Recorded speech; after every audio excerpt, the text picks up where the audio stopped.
another thing about South African food, guys, meat, it's a must. Meat is a necessity. Meat is necessary for every dish that comes out. You understand? For South Africans, if there's no meat, everybody, my name is Geraldine Ngibu Detkeu. I hope you are doing super well, super amazing. Welcome to my YouTube channel. If you're new, please subscribe to my YouTube channel. If you are old, thank you so much for coming back. Please give this video a thumbs up, leave your word in the comment section, and turn on your push notification so that whenever I upload a video, you will be the first to know. I'm a Cameroonian from Central Africa. Yes, I used to think Cameroon was in West Africa, but no, we are in actual fact Central Africa, but I currently reside in South Africa. So in my previous video, I did talk about life in South Africa, and I've been getting like feedback from people to say I should do like a proper live in South Africa per se, because that video was not so explicit about what live in South Africa was. So I want to give a huge shout out to the sister of Christ, as I call her. She knows herself. Thank you for the feedback, thank you for the critics, and hopefully this meets your requirement. If you are new, please give this video a thumbs up. If you're watching this video because you're thinking you want to come to South Africa, I bet you this will definitely be of help to you. While I was trying to create this content, right, I wrote about like 13 points about some of the things which were like a cultural shock, as people say. I don't really want to use the word cultural shock because, I mean, you're going to a new place. There's a lot of things you should expect to be different. So it should not really come as a shock to be like, oh my God, I'm surprised that this thing is like this in this area. But you know, some people call it cultural shock. Some people, for me, I want to say things that were different, like things that I did not expect when I came to South Africa. You know, come to South Africa, obviously I didn't have a lot of expectations, but some things really took me back. It's like, whoa, okay, really? That's how these things are. So I had like 13 points and even more, and I don't want to make this video very long, so I think I'll do a part 2 to this video talking about some of the points. So I'll divide the points into 2. I think for today's video I've got about 6 or 7 points which I want to talk about, and then I'll make another video. So you want to be sure to subscribe because you don't want to miss out the life in Zanzibar. What's happening? Skipan, Moko, Southern Africa. Yeah, so one of the very first things that was a really shock or was a surprise was the weather. Gosh, guys, when I came to South Africa, right, I came to South Africa like during winter time, like July, August, somewhere there. So, and like, you know, with winter, when winter is ending, like, it becomes worse. It just gets so bad, you know. So in South Africa, first of all, South Africa has got 4 seasons, and where I come from, Cameroon, we only have 2 seasons. You know, we've got rainy season and dry season. But when I came to South Africa, I found out, okay, now there's winter, then there's spring, and then there's summer, then there's autumn, right? And I came during winter time, so it was flipping cold. It was so cold to the point where I remember now, like when I would go out during the day to run errands, the same outfit I wore, I would come and sleep in those outfits. I would not bother to change to my PJs or my sleepwears. I would sleep with those outfits and change them the next morning when I have my bath and I go out. Winter is very cold, and like I feel like over the years winter has just gotten worse. It just got worse. And in winter we've got longer nights and shorter days. Why I say so is because in winter time, 5 p.m. it's already dark, like it's super dark, like 5 p.m. And in winter time, like 6, 7 a.m. it's still dark. You would think, oh my God, like you think it's like maybe 4, can't it? No, it's already 7 a.m. and it's still dark. So in winter time, it's longer nights and shorter days. You know, the days go very fast because you just want to sleep, you just want to eat magwinya, you just want to Netflix and chill, you just want to popcorn, you just want to stay at home, you just want to be warm, you just want to, heater is a thing. Electric blankets happen during winter, like winter time. I don't like winter. Winter is one of my worst seasons. Then after winter, obviously we have spring, and the first Friday of September,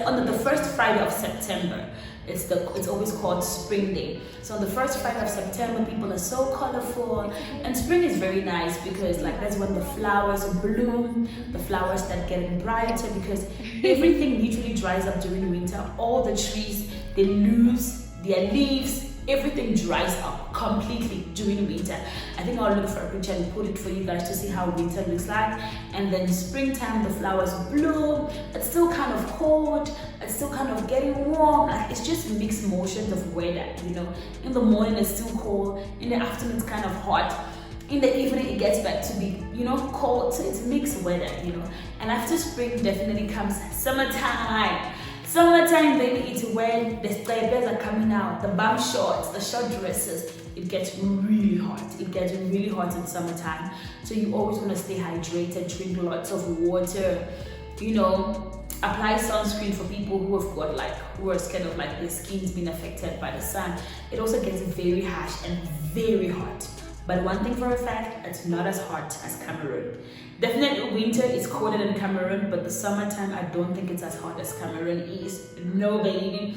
And definitely we also have autumn. And after summer is autumn. Autumn is kind of like a rainy season, you know, the rain happens. I think this year, winter, there was like snow in like Cape Town or different parts of South Africa, but not in Joburg where I reside. And so when something like that happens, it just becomes flipping cold. So the weather for me was a shock. I could not just, and worse when I came during winter, I could not just handle the cold. Even to date, I am not used to the cold. I am not, Winter and I are not friends. And in winter time, people get so sick. I hate winter, like, it's the flu, it's, oh, guys, Med Lemon becomes your best friend, you know. Stony and warm water, you always want to stay warm, so I really do not like winter. I love summer or springy vibe, you know. Summer is too hot, so me right. The next thing that I came across also was the roads. Guys, South African roads, very developed, very beautiful, very nice. And like, I think when I think back in the days, the roads were well taken care of. Like you would see a pothole in a particular area, and come a couple of days later, that pothole is covered. Like, and even like the pavement, yes, the pavement. You know those ones that they do them with bricks and stones and those kinds of things. They would renew the pavement. One time I was going to school and like I think these guys were working here. They were like renewing the pavement. I was like, but this road still looks fine. This pavement still looks fine. But they were not taking any chances. Back then, they were taking good care of the roads. The roads are very nice. But nowadays, you can find potholes. There are lots of potholes, especially in Jersey. Oh, potholes are a thing. So there's not so much care given to the roads as back in the days. But definitely the roads are still beautiful. And I think when you use the road as a driver, I think using the road as a driver made me appreciate South African roads more. And you know when you get lost and you off-ramp in the wrong area and God's so helping you, you've got a GPS, it always redirects you to find your way. So South African roads are very connected, very beautiful, very nice. I love the roads, especially when you drive at night. Guys, driving at night or driving during the weekend when the road is free, there's no traffic, you're the only one on the road. Honey, you enjoy the roads, you would enjoy the roads. So I think South African roads, that is still one thing that I'm super like, I kind of love, I don't want to say obsessed with. That's one thing that I'm still fascinated by, like, wow, South African roads are beautiful. They are like really nice. Not that I don't have bad roads. There are bad roads because I've gone to a couple of places and I've seen some horrible roads. But the cities and the suburb, the roads, very nice, very nice. And also another thing I've come to is that even like it's like people who are doing like construction, who are building houses, they don't even like give like they don't mind fixing their own road. You understand? It's not like they really wait for government to come and fix roads for them. Yes, some roads are being fixed by government, but I think also some roads are also like being constructed by individuals, you know, to make driving to the estates and all of those things like more convenient. So the roads are beautiful, very beautiful. Another shock, guys, this shock or this surprise, it took the cup of it all. It took the cup of it all, which is the language. Guys, from Cameroonian, like like Cameroon has got like over 200 and something languages, but the most language of communication is English and French, right? English and French is like what we use often. And you have like a lot of native languages. In South Africa, I remember back then they had 11 languages, but now I think they've got 12. I think they've got 12 now. I don't know if it's 12 or 11, but I know back then it used to be 11. Then they added the sign language to make it 12, I think. Guys, English is not the most spoken language more in South Africa. If you think English is the one, forget it. And every ethnic group has got their own language, but they're kind of like almost similar. You'd want to hear something like Pedi, Sutu, and Tswana. They almost want to sound the same, but there's a difference. You want to hear Zulu and Xhosa. It almost sounds the same, but it's a bit of difference there. Then you've got the Venda people, the Tongas, the Shanghais. Yo, guys, these languages are a lot, but one thing for sure, English is not. I think a lot of people don't even know English. A lot of people know their Venek as they call it, or their native languages more than English. You would find somebody that, but would say, Sawubona, Kunjani, and then you'll be like, okay, what are you saying? What's this person saying? But it's like Sawubona. Sawubona is like hello, Kunjani is like how are you? And I think the most spoken language in Joburg, where I reside, is isiZulu. If you don't know isiZulu, I don't know Uti uzosurvive kanjani. I don't know how you're gonna survive, but you need to learn. You need to get into the system. You need to know. So, and the people like, not that they don't care. Before I used to say like, man, these people, they take their language, you know, like I used to get upset about how they were or how they speak their language. But over time, like being among them and understanding their language, I'm like, wow, this is dope. This is really dope. Where although like post everything like being colonized or whatever that own part it's called, they still keep their language. Their language is a core part of them, you know. They still speak their language. And strangely enough, apparently in their schools, they even teach English in the native language. Like mathematics is native language, every subject is a native language. So that also makes a lot of them to struggle when they get to varsity, because in university, it's mostly English, right? I remember like my early days in university, there was like a strike where they wanted the native languages to be taught, or they should be taught in their native languages. Like let's say math, chemistry, physics, all of that should be taught in their native language. And I was like, guys, it means us, we're going to struggle. Us, this new people, or us, this foreign people, we're going to struggle, because if we don't know your native languages, then what? But that was another thing that I learned, that the language is a big part of them. You'd find that people that don't even know English, but they're Venek, they know their native language like it's no man's business. And the people do not care. You'd find a case where a Sutu person would be speaking with a Zulu person. None of them could, like there's a hundred that will not speak in English. This one will speak Sutu or Tswana or whatever. This one will speak their isiZulu. And they communicated, but they're using these two different languages. You understand? So like that was another shock to me. Like people in their native languages, you meet anybody, they speak in their native language, and you're like, okay, what's going on? So that also made me like want to learn the native language.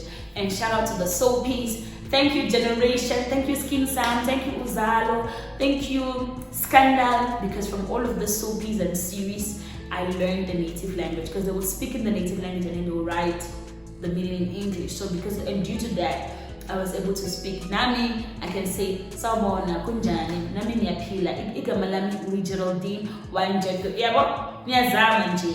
Like for now, I can really like hear when someone speaks, but I try not to speak because I would sound funny, you know. So I don't even want to go into like the language and stuff. But the language part, the people wear their language on their sleeve. They're super proud of who they are, proud of their culture. But also it's also a bad thing, because now if you don't know the language, then it limits the communication. You know, there's a communication barrier, but they don't care.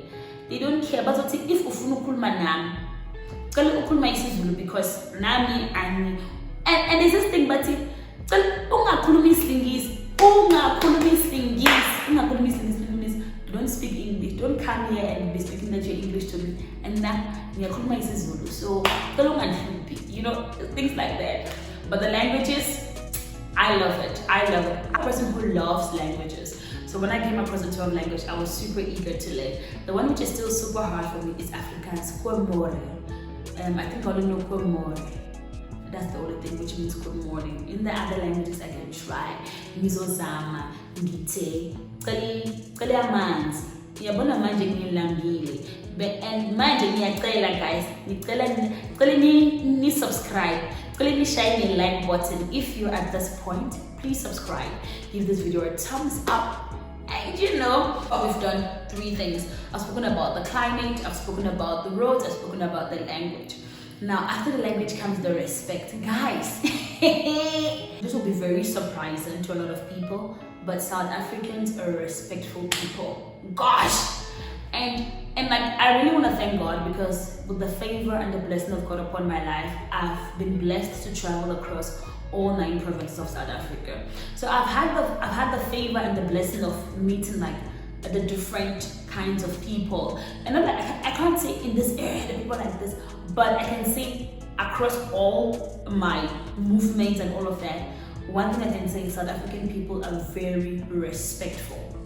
Yes, no doubt they are the disrespectful ones, those that will call you by their names and things like that, but they're very respectful. When I say respect, I mean like the way that the worst is when you go to the Zulu land. Guys, Zulu women, in fact Zulu people as a whole, like, you've got the disrespectful ones and the very respectful ones.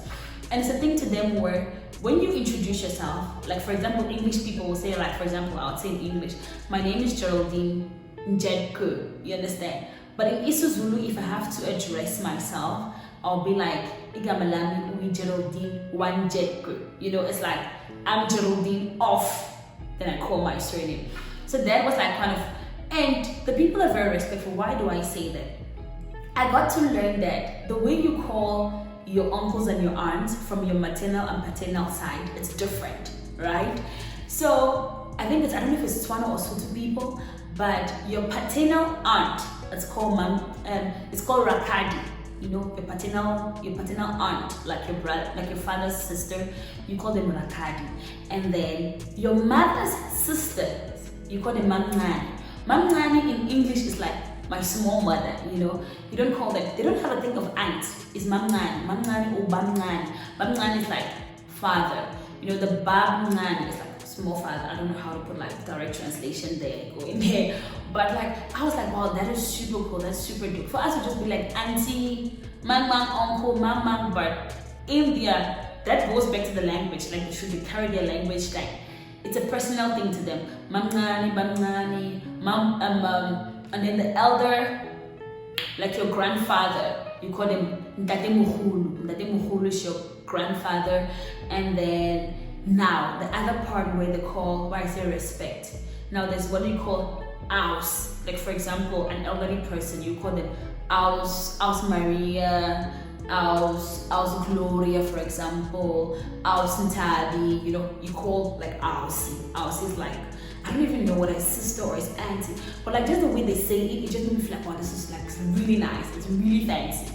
Like, Aus mang, Aus this, Aus that, that's another thing that made me feel like also respectful.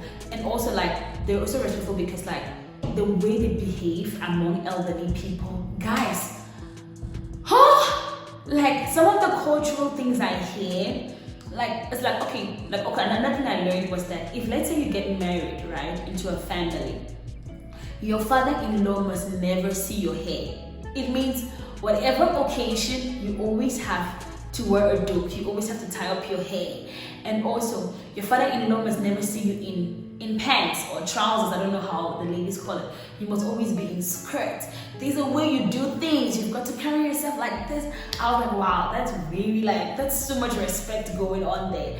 And you cannot talk to elderly people a certain way. I remember the one time I was reprimanded because I said an elderly person was lying. I'm like, malume. Yes, malume also is uncle. I'm like, malume unamanga. But Geraldine, you don't say an elderly person is lying. Even if they're lying, you don't say, malume unamanga. No, you don't say that. And like the respect is respected. Like the people are very respectful. I don't even know how to explain it. Like when I think about it, it's still like surprising, like the way they respect people. It's huge. Like respect is a very big thing for them. You know, respect is huge. They're very respectful. You know, that the people who are like who act as snacks and all of those things, that they're very disrespectful ones. But when they go emakaya, you leave all your disrespect Josie. That's what I know. The respect is a very huge thing for South Africans. And then the next thing I want to talk about is food. Guys, when I came to South Africa, okay, now in Cameroon, right? The fast food life is not a thing. Fast food life is not too rampant. It's not too big. It's not. In fact, fast food life is a luxury. You know, fast food life is for show off. Fast food life is for showing that I've arrived. You know, fast food life. But here in South Africa, fast food life is for everybody. The rich, the poor, the middle class. It's for everybody. Fast food is not a luxury. In South Africa, fast food is not a luxury. And it's a lot, it's very affordable. You've got like your KFC, you've got McDonald's, one of my favorite. You've got Chicken Licken, you've got Rocco Mamas, you've got pizza, like your Debonaise, your Romance pizza. Like fast food is just so common. It's so common, and they make it affordable for everybody. So fast food is not a hype. It's not a thing. It's like, oh my god, when you go out, Melon beans, fast food is just too much. It's not a thing. I think in Cameroon, like if like you fast food, like when you go out. In South Africa, fast food, like I'm saying, fast food is very common. It's very easy. Instead, it's the cooking lifestyle. And when it comes to food, I think I can literally count the amount of food that South Africans have. They don't have varieties. They don't have a lot of like, but they've got 7 colors. You know, 7 colors. Ki Sunday special. 7 colors, it's your pumpkin, your beetroot, your rice, your salad, your coleslaw, your beef stew, your potato going on there, your, what else again? There's this other yellow one. What is it? Your carrot. 7 colors. It's like, you know, South African food. And another thing about South African food, guys, meat, it's a must. Meat is a necessity. Meat is necessary for every dish that comes out. You understand? For South Africans, if there's no meat, no food. South Africans eat meat for meat in life. They just eat meat. Like, meat is a big thing. South Africans, like, meat and South Africans, keep 5 and 6. It's 5 and 6. No matter like how broke you are, like meat is a necessity. Like you cannot eat food without meat. Like it's one thing about South Africans, meat. And leave me to like their lifestyle and enjoyment. Like when you talk about meat. So in terms of like lifestyle, enjoyment and grooving, guys, I had the shock of my life when I went to East London. South Africans! So like in East London is like it's like by the ocean, right? So the whole meat and brine, they have this thing where they call a braai. A braai is just like roasted meat. You can either eat roasted meat, and they have it with chakalaka and pap, and you know, and they make foros as well. I think if I'll find a picture and I'll show you guys what braai meat looks like. You know, people just braai meat, and you just eat only meat and alcohol. In South Africa, for a fact, there is no party without meat and booze. If you make a party and then you don't have the meat and you don't have the alcohol, that was not a party. Let the flop, like wasted our time calling us for nothing. Every South African party is defined by meat and alcohol, like the drinking life. Kumnandi. And also in South Africa, like the other thing, like in terms of life, the people like enjoyment. You know when they say any small money I get like this is enjoyment.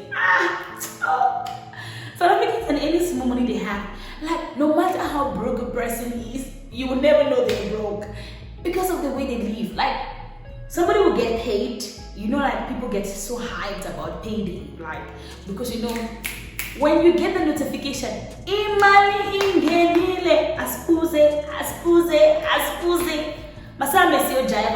you know, let's go and live the life. And also know of like people that when it's payday, they don't cook in their houses. They're like, hey, keep payday, see holy, see money. Maskipe, let's go out. They'll go out and have dinner, or like maybe for like a short period of time.